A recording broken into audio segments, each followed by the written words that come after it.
India എന്ന് പറയുന്ന മഹാരാജ്യം അതിൻ്റെ ചില പ്രയാസകരമായ പ്രതിസന്ധി ഘട്ടങ്ങളിലൂടെ കടന്നു പോകുന്ന ഒരു കാലഘട്ടത്തിലാണ് നമ്മളുള്ളത്. മനുഷ്യനെ മതത്തിൻ്റെയും ജാതിയുടെയും വർണ്ണത്തിൻ്റെയും വർഗത്തിൻ്റെയും ഭാഷയുടെയും പേര് പറഞ്ഞ് തമ്മിൽ തല്ലിച്ച് ജീവിക്കുന്ന ചില രാക്ഷസന്മാർ ഈ രാജ്യത്തെ ഭരണം നടത്തിക്കൊണ്ടിരിക്കുന്ന വല്ലാത്തൊരു പ്രതിസന്ധി ഘട്ടത്തിലാണ് നമ്മളുള്ളത്. ആ ഒരു സമയത്ത് നമ്മുടെ മുമ്പിലേക്ക് ഇതാ ഇലക്ഷൻ വന്ന് കഴിഞ്ഞിട്ടുണ്ട്.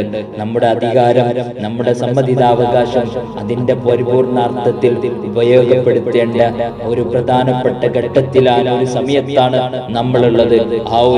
നമ്മുടെ ഒരു അധികാരത്തെ, നമ്മുടെ അവകാശത്തെ അതിന്റെ പരിപൂർണാർത്ഥത്തിൽ ഉപയോഗപ്പെടുത്താൻ നമുക്ക് കഴിഞ്ഞേ സാധിച്ചേ തീരൂ എന്ന് ശക്തമായ ഒരു തീരുമാനമെടുത്തേ നമുക്ക് ശക്തമായ ഒരു തീരുമാനമെടുത്ത് വേണം ഈ രാജ്യത്തെ നമുക്ക് സംരക്ഷിക്കാനെന്ന് എൻ്റെ ജനാധിപത്യ വിശ്വാസികളോട്, മതേതര വിശ്വാസികളോട് അഭ്യർത്ഥിക്കുകയാണ്.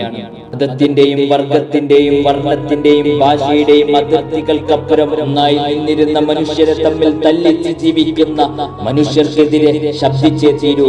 ഫാസിസം അതിന്റെ സകല പത്തിയും വിടർത്തി വിശേഷിക്കുന്ന സമയത്ത് അത് കണ്ടില്ലെന്ന് നടിച്ച് മിണ്ടാതിരിക്കാൻ നമുക്കാവില്ല.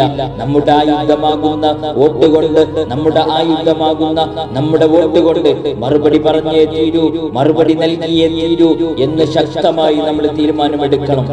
1947 നെഹ്റുവിന്റെ ഇന്ത്യയിൽ നിന്ന് 2024 മോഡിയുടെ ഇന്ത്യയിലേക്ക് കാര്യങ്ങൾ കടന്നപ്പോൾ, കാര്യങ്ങൾ മാറിയപ്പോൾ ഈ രാജ്യത്ത് നമുക്ക് നഷ്ടപ്പെട്ടു പോയത് നമ്മുടെ ജനാധിപത്യമാണ്.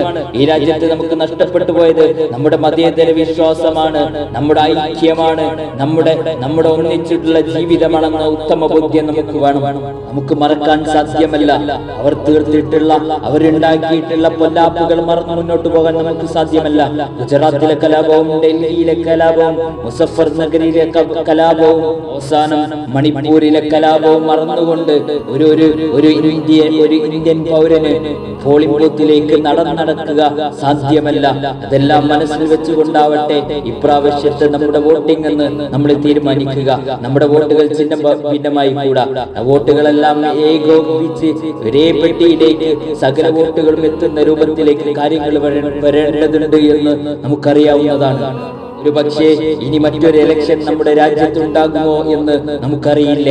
ആ ഒരു സന്ദർഭത്തിൽ ഇനിയും ഇലക്ഷനുകൾ നമ്മുടെ രാജ്യത്ത് നടക്കണം. ഇനിയും മതമില്ലാത്തവനും ഏത് മതം വിശ്വസിച്ച് ജീവിക്കുന്നവനും സമാധാനമായ ഒരു അന്തരീക്ഷത്തോടുകൂടി ജീവിക്കാനുള്ള സൗഭാഗ്യവും അതിനുതകുന്ന ഒരു മണ്ണുമായി ഈ മണ്ണ് നിലനിൽക്കേണ്ടതുണ്ടെന്ന ഒരു ബോധ്യം നമുക്ക് ആവശ്യമാണ്. സഹോദരന്മാരെ, നമ്മൾ ഐക്യത്തോടെ നീങ്ങിയേ തീരൂ.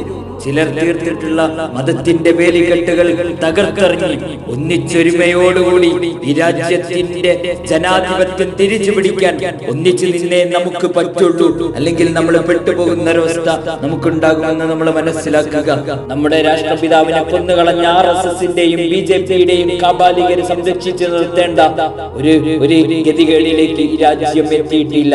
രാജ്യം ഭരിക്കുന്ന രാജാവ് നഗ്നനാണെങ്കിൽ രാജാവേ താങ്കൾ നഗ്നനാണെന്ന് ശക്തമായി ശക്തിയുക്തം വിളിച്ചു പറയാൻ നമുക്ക് സാധിക്കട്ടെ.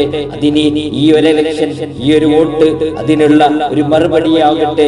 ശക്തമായ ഒരു ആയുധമായി ഈ വോട്ടിന് ഉപയോഗപ്പെടുത്തും. സഹോദരന്മാരെ, ഈ മനുഷ്യനെ നമ്മൾ മറന്നു പോകരുത്.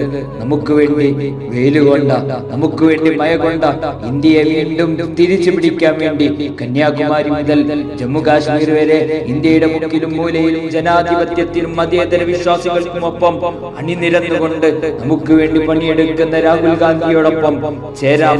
നമ്മുടെ വോട്ടുകൾ ചിഹ്ന ഭിന്നമാകാതെ ഈ മനുഷ്യനെ നമുക്ക് ചേർത്ത് പിടിക്കാം.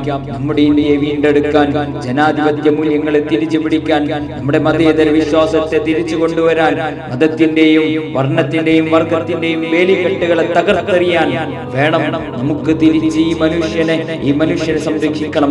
ഈ മനുഷ്യനെ സംരക്ഷിച്ചാൽ ഇന്ത്യയെ നമുക്ക് തിരിച്ചു പിടിക്കാം. വോട്ട് കൊണ്ട് ഊർജ്ജം നൽകാം. ഈ മതേതര പാർട്ടി വിജയിക്കട്ടെ. നമ്മുടെ വോട്ടുകൾ ഏകമായ ഒരു സ്ഥലത്തേക്ക് ഒഴുകട്ടെ. അത് ഈ ജനാധിപത്യത്തെ നിലനിർത്താൻ, താങ്ങി നിർത്താൻ സഹായിക്കട്ടെ. പ്രവർത്തനങ്ങളോടൊപ്പം പ്രാർത്ഥനയും നമ്മളിൽ നിന്ന് ഉയരേണ്ടതുണ്ട്.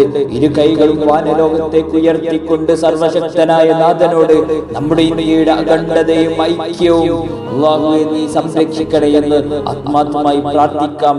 അല്ലാഹു അനുഗ്രഹിക്കുമാറാകട്ടെ.